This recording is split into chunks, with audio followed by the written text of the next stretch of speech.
فرعون کا پاسپورٹ مرنے کے 3000 سال بعد کیوں بنایا گیا؟ فرعون کے بال اور ناخن آج بھی کیوں بڑھتے ہیں؟ ناظرین اکرام، آج ہم اس ویڈیو میں اس ٹاپک پر بات کریں گے۔ ویڈیو اچھی لگے تو ہمارے چینل کو سبسکرائب ضرور کیجیے۔ فرعون دنیا کا واحد شخص ہے جس کے مرنے کے 3000 سال بعد پاسپورٹ بنا۔ فرعون کے پاسپورٹ 1974 میں بنایا گیا کیونکہ فرعون کی نعش کو محفوظ رکھنے کے لیے کچھ مرمت فرانس میں ہونی تھی اور فرانس میں بنا پاسپورٹ نعش داخل نہیں ہو سکتی، اس لیے فرعون کا پاسپورٹ بنایا گیا۔ فرعون کی فرعونیت سے ہر کوئی واقف ہے جس نے ایک ظالم بادشاہ بن کر ظلم کے پہاڑ ڈھائے۔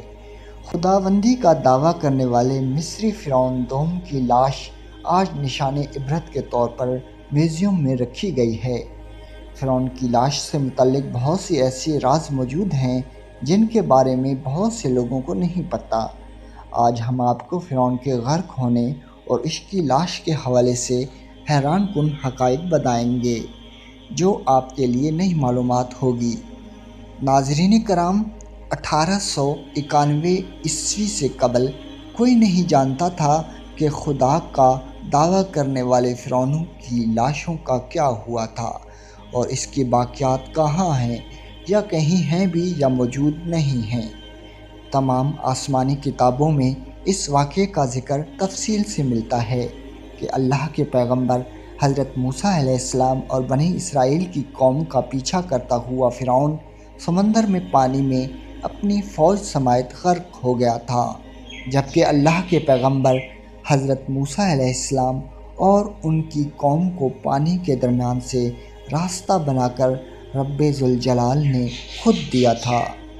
لیکن فرعون کی لاش کا کیا ہوا تھا یہ کسی کتاب میں نہیں لکھا، لیکن قرآن مجید میں ظالم فرعون کے انجام سے متعلق عجیب بات موجود ہے جس کی کسی کو سمجھ نہ تھی۔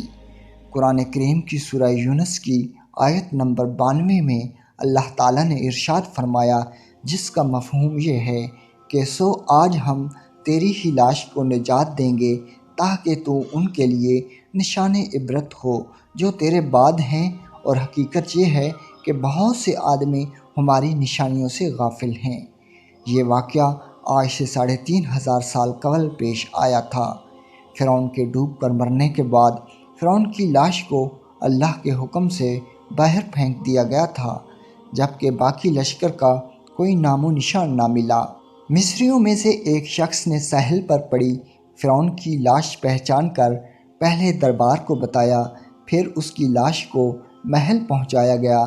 درباریوں نے اس کی لاش کو مثالیں لگا کر پوری شان و احترام کے ساتھ تابوت میں رکھ کر محفوظ کر دیا۔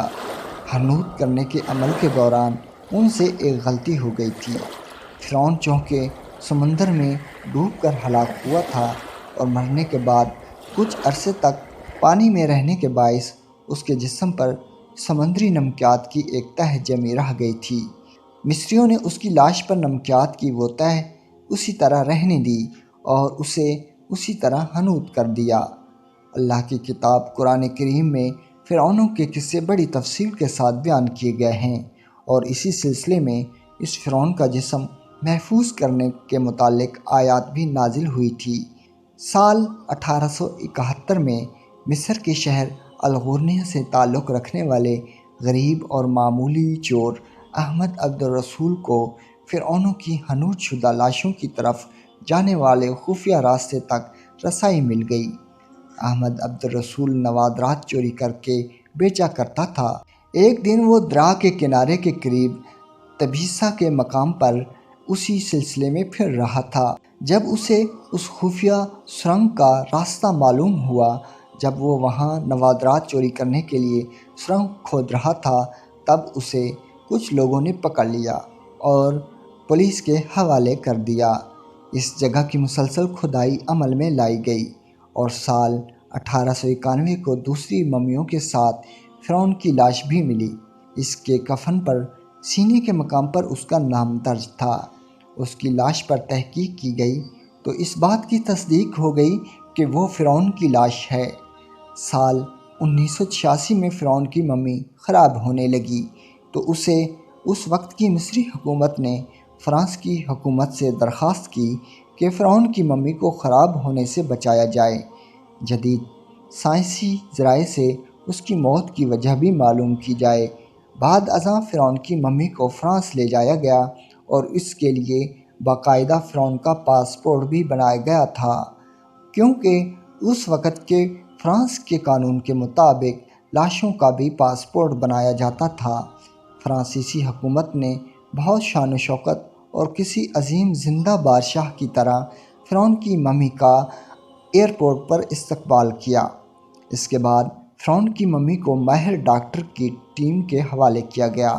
مائکروسکوپ ٹیسٹنگ کے ذریعے تمام اعضاء کا باریک بینی سے جائزہ لیا گیا تو معلوم ہوا کہ اس کی لاش اور جسم میں سمندری ذرات ابھی تک موجود ہیں اور اس کا گوشت ہر روز تازہ ہوتا ہے اور بڑھتا رہتا ہے، اور موت بھی اس کی پانی میں ڈوبنے کے باعث ہوئی تھی۔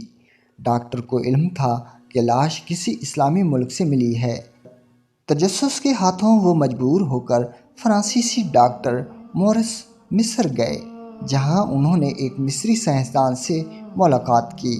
اس مصری سائنسدان نے قرآن پاک کھول کر سورہ یونس کی آیات 90 اور 96 کا ترجمہ کر کے لفظ بہ لفظ سنایا۔ فرعون کے بال اور ناخن تاحال بڑھتے ہیں۔ اسی حوالے سے سائنسدان بھی یہی کہتے ہیں کہ انسان کے مرنے کے بعد بھی اس کے بال اور ناخن بڑھتے رہتے ہیں۔ ہر سال 15 مارچ کو مصر کے میوزیم میں رکھی فرعون کی ممی پر چوہے چھوڑے جاتے ہیں اور وہ اس کا بڑھتا ہوا گوشت کھا جاتے ہیں، اور پھر فرعون کی ممی کی ڈریسنگ کرنے کے بعد دوبارہ اسے شیشے کے تابوت میں رکھ دیا جاتا ہے۔ قرآن مجید کی آیات کے مطابق فرعون کو اللہ تعالیٰ نے پانی میں غرق کر دیا تھا اور قیامت تک اس کی لاش کو نشان عبرت بنا دیا۔ دنیا کے ہر فرعون کا انجام نشان عبرت ہی ہے۔ ناظرین، ویڈیو اچھی لگے تو ہمارے چینل کو سبسکرائب کیجیے۔ اللہ نگہبان۔